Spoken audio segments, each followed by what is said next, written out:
This topic is relating to the liabilities of the sellers for breach of the implied terms under the Sale of Goods Act 1957. Under the Sale of Goods Act 1957, there are 7 provisions which provide the implied terms in a contract of sale. These implied terms comes in the form of implied conditions and implied warranties.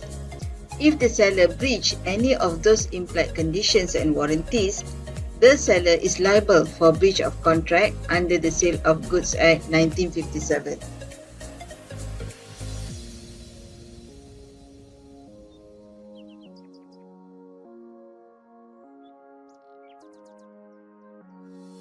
What is implied terms? Implied terms means the terms either in the form of conditions, syarat utama, or warranties that are provided by the Sale of Goods Act 1957, starting from Section 14 to Section 17 of the Sale of Goods Act. They are not given expressly under the contract of sale between the seller and the buyer. They are impliedly given under the SOGA. So it is required that the seller must observe all of the implied terms. Otherwise, the seller can be sued by the buyer for damages or the buyer entitled to resign and reject the goods. Now we come to the first implied condition, that is implied condition as to title. This is provided under Section 14A of the SOGA.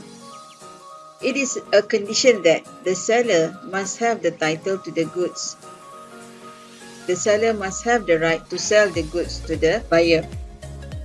If the seller did not have the title, the buyer entitled to resign or terminate the contract, and the buyer entitled to reject the goods. For example, let's say the seller sold to the buyer stolen goods, where the seller did not have the title upon the goods.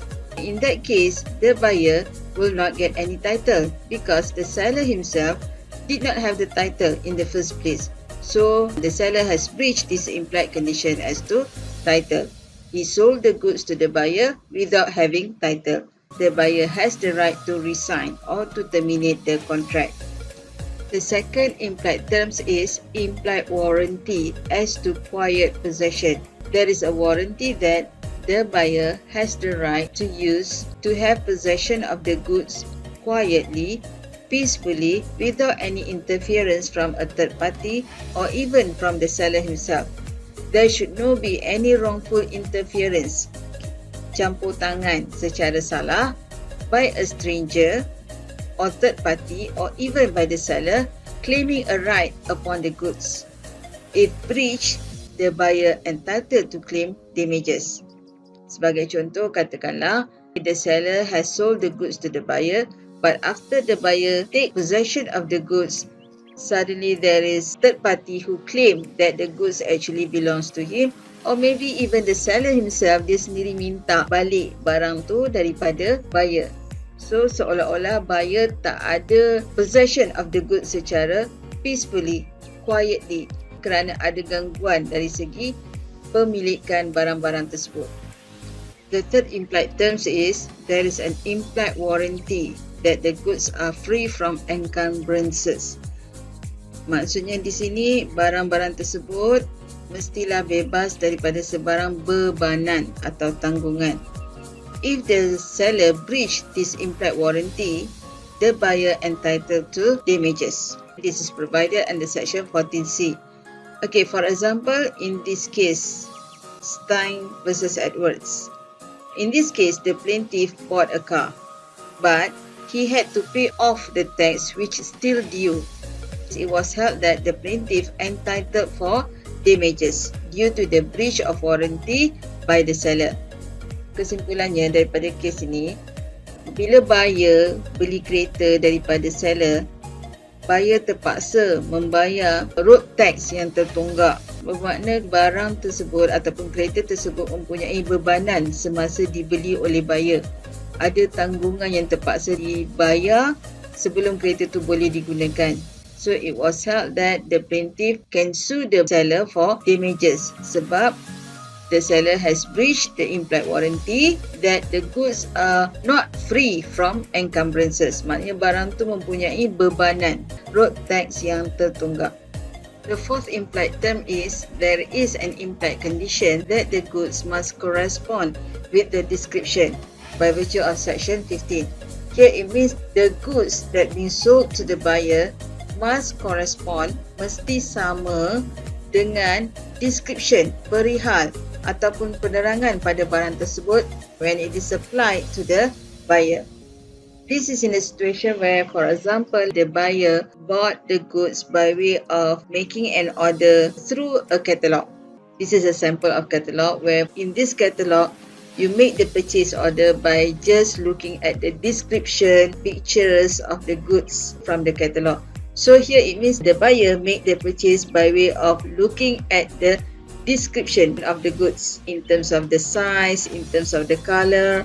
So in this situation, it is required that it is the condition that impliedly the seller must supply to the buyer the goods according to the description, exactly the same with the description of the goods. If the color is yellow, so it must reach the buyer with the same color in terms of the size, how big it is. So everything is described in the catalogue, so it must correspond with that description. If not, the buyer entitled to resign the contract and reject the goods. The fifth condition is under section 16(1)(a) of the Sale of Goods Act 1957. There is an implied condition that the goods must be fit for the particular purpose of the buyer. This means whenever a buyer bought a goods for his particular purpose, the goods must be suitable to his specific or particular usage or purpose of buying it. Otherwise, the seller is considered has breached this implied condition, and therefore the seller is liable to be sued by the buyer for damages, and the buyer may resign the contract. Seller kena pastikan barang tersebut adalah sesuai dengan kegunaan tertentu si pembeli. Sebagai contoh, katakan buyer mempunyai masalah gusi yang sensitif. So, the buyer is looking for a kind of toothpaste that is suitable for his condition. That is, he has a particular usage where he needs certain kind of toothpaste that is suitable to his problem. Now, it is a condition that the seller must supply to the buyer that the toothpaste he supplies must be suitable to the specific purpose of that buyer. If, after using the toothpaste, the condition of the buyer is getting worse, maybe the gum became bleeding. So in this situation, it means the goods is not fit for the particular purpose of that buyer. So, the seller is considered breach this implied condition. Why? Because the goods was not fit for the particular purpose of that buyer.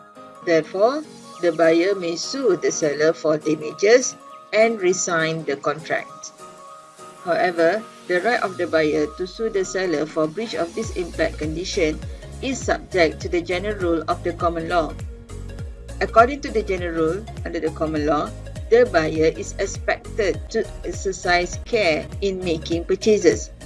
This rule is known as the doctrine caveat emptor, which means the buyer must beware. The rule is, it is for the buyer to satisfy himself as to the quality of the goods purchased. If he is careless, he must bear the consequences, and the seller would not be liable if the goods was not fit for the buyer's purpose or having no quality as required by the buyer. The buyer must beware, the buyer must bear the risk of the goods. This rule is also preserved under Section 16 Clause 1 of the SOGA 1957. This means if a buyer having a gum problem, having sensitive teeth, but he just buy any common toothpaste, the buyer has to bear the risk by himself. If the toothpaste makes his gum problem getting worse, the buyer cannot sue the seller. Nevertheless, there are exceptions to this caveat emptor rule. The exceptions are embodied under section 16(1)(a) and Section 16(1)(b). As we know that under Section 16(1)(a), there is an implied condition that the goods must reasonably fit for the particular purpose of the buyer. If not, the seller would be liable for breach of this implied condition and the buyer entitled to claim for damages or to rescind the contracts. However, the right to sue the seller under this implied condition by virtue of Section 16(1)(a), there are 4 conditions to be met. There are 4 conditions to be fulfilled by the buyer before the buyer can sue the seller for breach of implied condition as to fitness for a particular purpose. The conditions are: first, disclosure of purpose, pendedahan kegunaan. Here it means the buyer must let known to the seller that he has certain kind of gum problem. So he needs certain special particular toothpaste that is suitable to his problem. Second, there must be reliance on the seller's skill and judgment or advice. Here it means the buyer, when he buy the toothpaste, he must rely on the seller's skill and judgment or advice. Meaning dia bergantung kepada nasihat atau kepakaran, kemahiran si penjual. So bila dia mendedahkan masalah dia kepada seller, it means dia percaya ataupun dia bergantung kepada kemahiran, pengetahuan ataupun kepakaran si penjual tentang masalah yang dihadapi dan juga keperluan terhadap particular kind of toothpaste for his gum problem. And third, the goods supplied are of a description which the seller's business to supply. Maknanya barang tu mestilah dari kategori barang jualan si penjual. Mesti dari kategori perniagaan si penjual. For example, let's say the buyer bought the toothpaste from a butcher at Pasar Tani, which is of course unreasonable, right? So here, if anything worse happened to the buyer, in that case the buyer cannot sue the butcher for breach of this implied condition as to fitness for a particular purpose. The buyer cannot apply Section 16(1)(a) to sue the butcher for this implied condition. And the fourth one, the toothpaste should not be bought under patent or trade name. Meaning, buyer, when he bought the toothpaste, not because of the patent, bukan sebabkan patent atau jenama barang tersebut, tapi dia mestilah bought the goods because of the advice of the seller, bukan berdasarkan jenama. If all of these 4 conditions are met, are fulfilled, if anything worse happened to the buyer may sue the seller for breach of implied condition under Section 16(1)(a). If any of the conditions are not met, the seller cannot be made liable upon the breach of this implied condition. The 6th implied condition is the goods must be of merchantable quality. This is provided under Section 16(1)(b). This implied condition is the second exception to the caveat emptor rules. Under this implied condition, there is a condition saying that the goods sold must be reasonably fit for their purpose. If they are malfunction or defective, the goods are unmerchantable. For example, let's say an oven.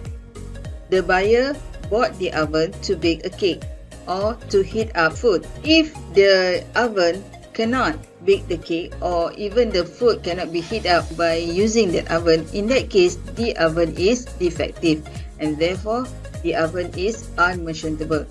So here the seller has breached the implied condition as to merchantable quality, and therefore the buyer has the right to claim damages and rescind the contract with the seller, even though the goods are sold under their patent or trade name.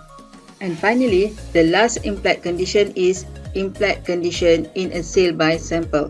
This is provided under Section 17 Clause 2 of the Sale of Goods Act 1957. Under this implied condition, it is a condition that the goods sold to the buyer must correspond with the sample given or shown to him. Meaning, whenever the buyer make the purchase order based on the sample given to him, the goods which is supplied to him by the seller must exactly the same, must correspond with the sample given to him. Otherwise, the buyer may reject the goods. The buyer may resign the contract. If the goods are defective, not according to the sample, the goods are also considered as not correspond with the sample.